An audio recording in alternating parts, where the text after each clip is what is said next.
What do you say? Would you like to go ride some bikes today? All right, we're here back on the crest for round 2 of the double shuttle day. Epic. I'm here with Brian of BKXC, and we thought we'd use the climb to get a little Q&A in, or maybe or maybe a climbing A. Can I get away with that? I don't know. So figure as good a time as any. We'll be out of breath. Yep. Might be kind of funny. Brian is still getting acclimated. I've been here for about a month, so my lungs are still set at sea level. Oh yeah, and look at that climb we got. Perfect. How long have you been making videos for YouTube? Not necessarily just your mountain bike channel. So, you know what? If you go back to my original YouTube channel, which is hidden in dark obscurity, I've done like a couple random, like on my Moab trip like 6 years ago, I did an edit with that. I had a helmet cam on.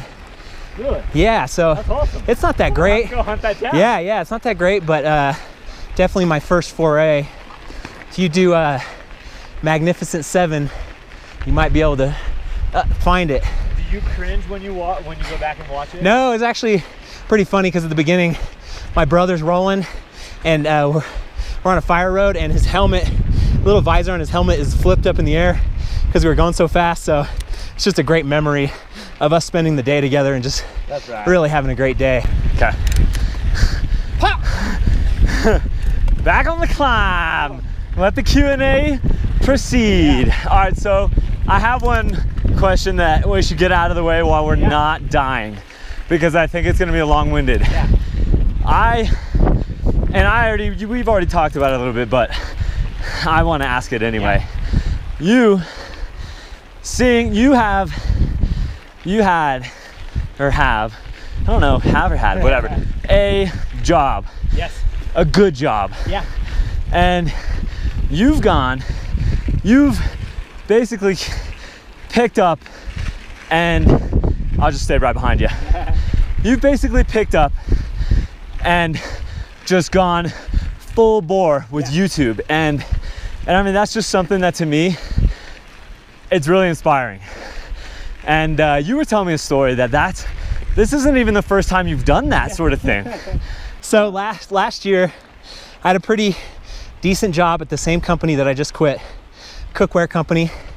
And I was in a more lower level web position. And I've always wanted to be more of a programmer, web developer, and the work was just boring me. So I said, all right, guys, I gotta go. And I went to Dev Boot Camp, learned programming. It's an intense 10-week course. Quit the job, left it all behind, just to better myself, just to improve. Because I think if you're not growing, you're dying. So I did that and basically was off for a year of just programming, getting better, learning more stuff. And then at my old company, a web developer position opened up, and I took it. And then did like a self-improvement. Exactly. And then they were like, we want you back. Definitely. Because I didn't burn any bridges. And if I do say so myself, I was an A+ player. So yeah, it's if you know someone's coming back and the work that they already do, then it's a known quantity. And they knew what you were doing, so it's evident that you're driven. Exactly.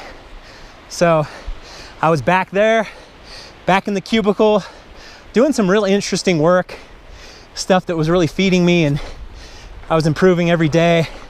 Some hard problems to solve, which is great, but really in the back of my mind, I just wanted to make money so I could go ride. I just wanted to have a side hustle so I could go out and ride the best trails in the world. It's all that matters to me. And so I started a little side YouTube channel called the Wi-Fi Garden, and that gives me a little side income actually. So once I saw that Nate Hills video, him with the gimbal, tearing ass on Hangover Trail, I knew that I could do this as a job. Anytime you can build an audience, you can generate income. If you have people listening to your message, there's always a way to turn that into revenue. Exactly. It's very true. Being genuine, having people just get behind you and get fired up. And man, I had so many great comments of inspiring so many people. And basically the first video I did, first test ride video, Giant Transit Vance, was basically the second video I did. And just hugely positive. Just, it told me that it was possible. I cannot wait for the time where I start getting comments. Hey guys. Yeah, because that just validates all the hard work. It really does. Because many YouTubers go out and do it for years before they get any traction at all. Yeah. MKBHD, tech reviewer guy, he put out 100 videos. Wow. And he had 75 subscribers. Oh my goodness. But that was his milestone. And how many videos do you have right now? I have about 75 videos right now, yeah. And already hitting the 5K. That's yep. 6K probably today or tomorrow. Dang. Oh shoot, look at this climb. Oh, we've got a little Lungbuster ahead. Oh, all right, I have a game to play. It's a good way to get to know somebody. And it's called What Would You Rather? Yeah. So, instead of just asking questions, I'll ask you, I'll give you 3 things, and you pick what your favorite of the 3 is. Okay. And the winner of those goes to the next round. Okay. Pizza, burger, or tacos? Burger. Burger, Thai food, or Chinese? Chinese. Wow. Chinese trumps burger? Every day of the week. Wow. You guys may or may not have picked this up, but I have an unhealthy addiction to Panda Express. Okay, I didn't know that. I do dairy free and I do gluten free, and I have no idea if that qualifies, but it doesn't make me crap my pants immediately, so I say it does. Ice cream, brownie, or pie? Oh man, Jesus. Right? Ice cream. Ice cream, M&M, Reese's M&Ms, or Oreos? Still going with ice cream, and the ice cream that I'm going with is Ninja Turtle from the ice cream truck back in the day where the eyes were gumballs. Oh yeah, that looks good. Lemonade, Pepsi, or iced tea? You know, I have some really good memories of some Nest tea, sweet tea back in the day over at my buddy Andy's house when I was like 6 or 7 years old. Yeah. And I don't drink it regularly, but when I do, it just brings me back playing on the computer over at his house. Yeah. So you're going with iced tea? I'm going with Nest tea, sweet tea. Right. I kind of audibled that one. How about this one? Nest tea, sweet tea, Gatorade, or water? You know, it's got to be Gatorade since it's powered me on so many great rides. Really have a special relationship. Keeps me from cramping. I think, I mean, it says it is. Don't water your lawn with it like Idiocracy. Gatorade, muscle milk, or have you ever had Tailwind? I've never had Tailwind. So Gatorade, muscle milk, or chocolate milk? Man, so as my dietary restrictions go, don't do dairy because it gives me zits, but in a perfect world, I like a glass of white milk and then spraying in that Hershey syrup. Oh yeah, that's chocolate milk in a good way. And then just swirling it up. I'm getting hungry just thinking. Talking about food. Would you rather a flowy ride, a chunky ride, or an epic ride, like really long distance? I'm gonna go epic. You like the big distance? I do. I like backcountry, getting out there. Yeah, as long as it's not flat. I don't mind climbing for 2 hours, 3 hours. Right here. Okay. I don't mind climbing for 2 hours, 3 hours, pedaling for 2 hours, 3 hours. If you get a downhill, a reward. Exactly. Here's a tough one. This might kind of like polarize the audience. SRAM or Shimano? Good one. I'll tell a story. When me and my brother first started out about 5 years ago, SRAM was absolute junk. The components that we had on our bikes, entry-level-ish bikes. Okay. You know. Do you remember what they were? So he had a Gary Fisher something. I had a Cannondale Moto 5, and we just had all kinds of problems with our SRAM stuff. Right. Then we bought our real bikes, Shimano XT, just so nice. Never gave us a worry for forever. But now cut to this year, pretty much every bike I've demoed has had SRAM. It's like the whole world has switched over to SRAM. So exactly, and I can't speak to reliability, which is kind of number one, but I've felt very comfortable on all the SRAM stuff. So I'd say it's basically a tie. I like the Eagle. Had a lot of experience up in these crazy ass elevations. The Eagle has made me survive on the 1x, so I'll say SRAM for now.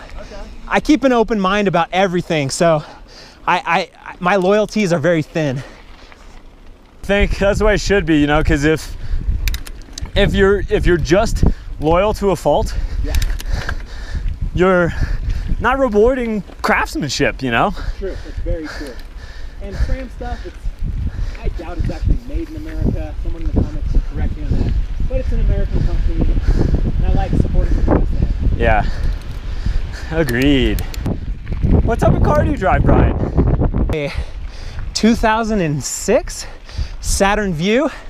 The guys at the oil change shop call it the VU, and I like that. No car payment, just put on some new rims, or not new rims, new wheels. Not new wheels. The climb's getting to me. Yeah, me too. New sliding. He didn't make it. I got it. Let's turn around. But if you're thinking about what my dream car is, dream truck, orange TRD Pro 4Runner. So something I've been wondering, because we had dinner last night, we had lunch today, and you know, it's pretty evident you're a fit guy, and fitness and like body, having sound body, sound mind, you know, keeping everything in line is important. What's your secret? What do you do? So, we could probably talk about this for an hour, but I'll try to keep it as quick and inspiring as I possibly can. But I seriously believe you cannot get shit done in life unless you are in shape, unless you are focused, fit, feeling good, pushing your limits. It really changed my life, I think, getting on the mountain bike and getting fit. You can do cardio, you can do weightlifting, whatever gets you to suffer, whatever gets your body hurting, it's a good thing. It's what we were born to do.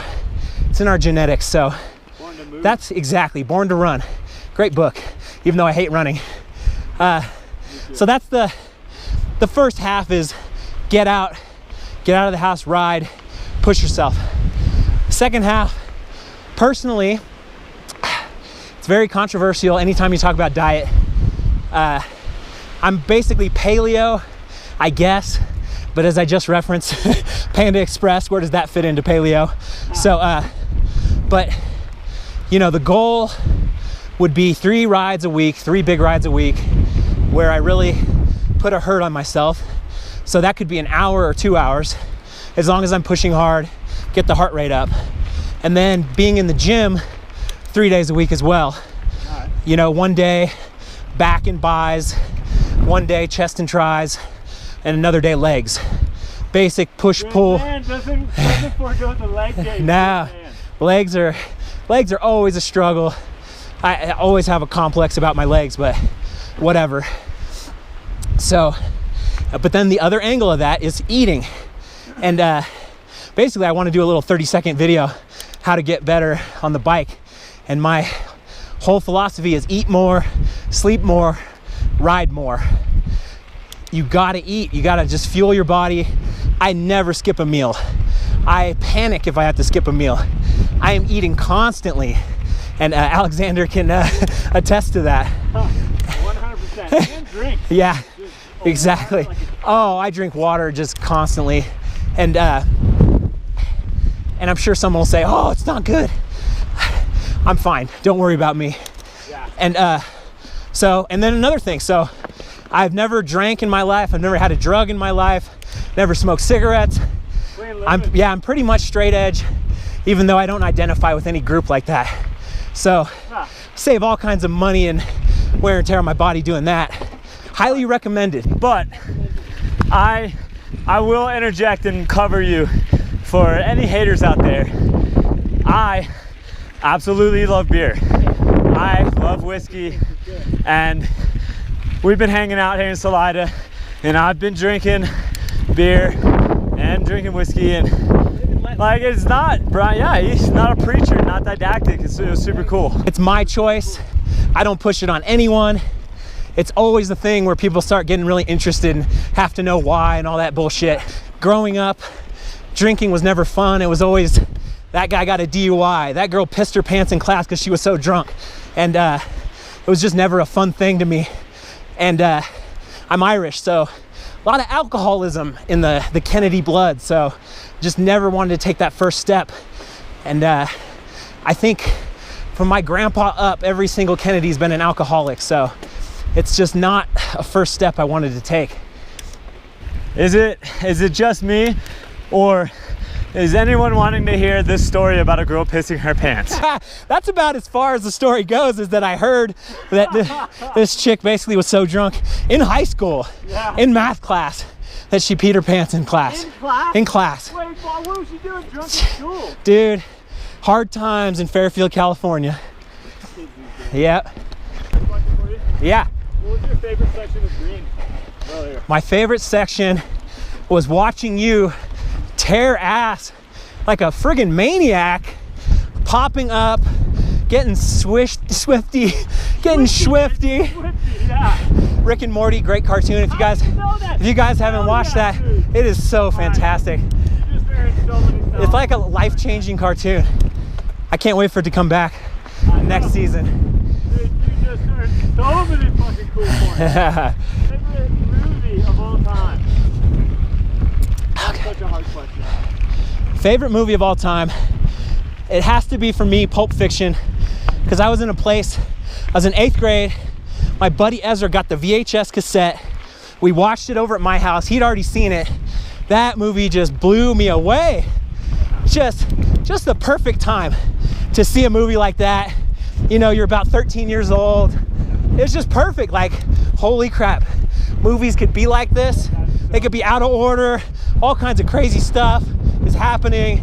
It was such a great experience. So, come on, Brett. I'd like to just thank Brian from BKXC for letting me pick his brain. I love what I heard. I think he's got a great channel over there. If you haven't been already, go check it out. Anytime, man.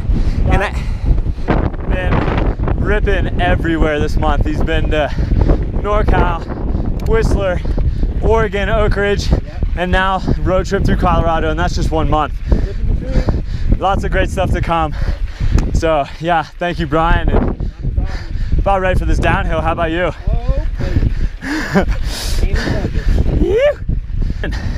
Woo, little buzz.